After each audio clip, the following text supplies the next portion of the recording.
thanking. Emily gestured at Nelson.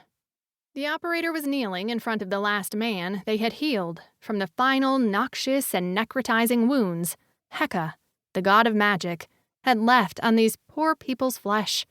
She took a few more steps away from the small crowd to put more space between herself and anyone who might still want to touch her.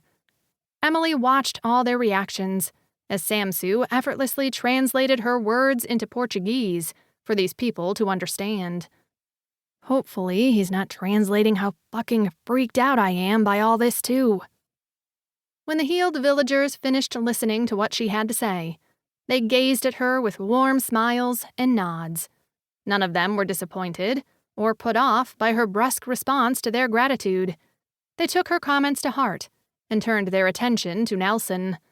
Despite his nervous chuckle, he seemed a hell of a lot more comfortable as the target of their appreciation. The villagers' cooing voices filled the otherwise quiet early morning air in the village of Ampur. Of course, absolutely. Take it easy for a while, huh? Glad we could help. Nelson slowly got to his feet, offering the survivors as much of a smile as he could muster. He had used his inherent supernatural abilities to burn out the rest of the unhealable corruption.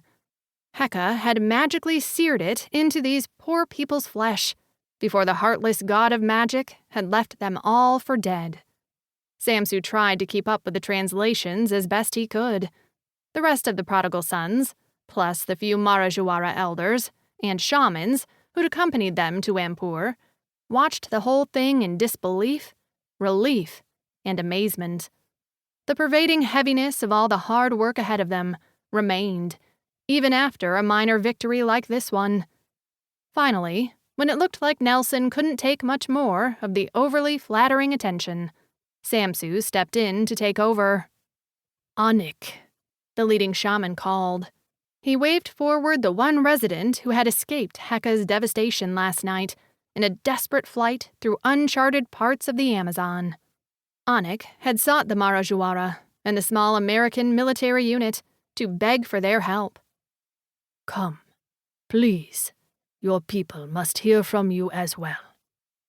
Wide-eyed and shaken from his recent horrendous adventures, the man who'd guided the Prodigal Sons to the Marajoara in the first place slowly made his way through the small crowd of his village's survivors.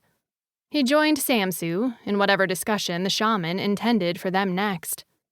Emily felt like she finally had the chance, and enough space, to catch a break. It didn't last long. Nelson also took the opportunity of the villagers' distraction to hurry away from them toward the rest of their team. He rubbed his constantly red and orange glowing hands together and shot a few glances over his shoulder at the people he and Emily had saved. Then he reached the rest of the team, Robbins, Gonzalez, Stryker, and their team leader, Sergeant Boyd, and offered another tight, almost bitter-looking smile. Damn, that was some badass shit, Nelson. Best goddamn medic with some fiery fucking fingers, bro. Hey, maybe next time, try not to make all this savior shit smell so much like a fucking breakfast barbecue, yeah? The other operators laughed, pounded their medic on the back and shoulders, and regaled him with relieved, congratulatory gruffness. Almost everyone was smiling. The team's general mood brightened, now that they'd successfully managed something during this mission that didn't come with a minor defeat. Even Emily wasn't entirely immune to the improved morale of her temporary unit, though she remained a few yards removed from the rest. She needed space until the overwhelm from so many grateful hands completely dissipated, and the goosebumps that had risen all over her body finally settled down and disappeared. Goosebumps shouldn't have been possible in the muggy heat of the Amazon, even this early in the morning.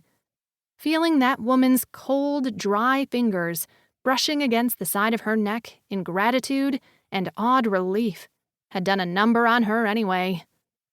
One more reason I didn't take a job working with tons of different people day in and day out. One innocent little touch, and I'm creeped the hell out. The woman's brief touch wasn't the only thing that had Emily on edge after working so diligently with Nelson to bring 8 victims back from the brink of death.